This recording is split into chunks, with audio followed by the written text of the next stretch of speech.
Hey everyone, in this video, I will show you how to disable Google Chrome suggestions.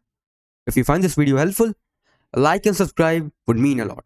Alright, let's dive in. First of all, open Chrome on your PC. Just go over here on top right corner and click on these three dots.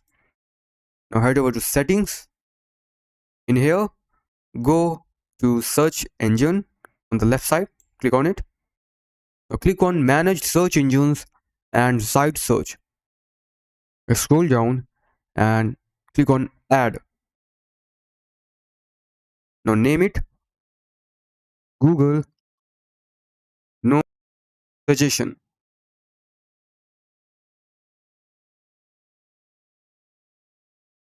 And in the shortcut, type google.com.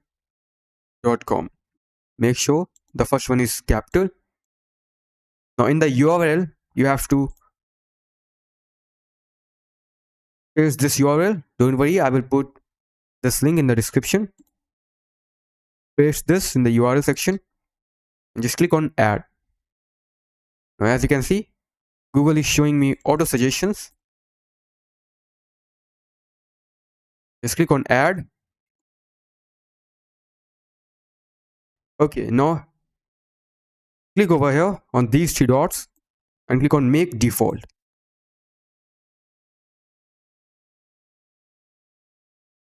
Now as you can see, Google is not suggesting me any searches.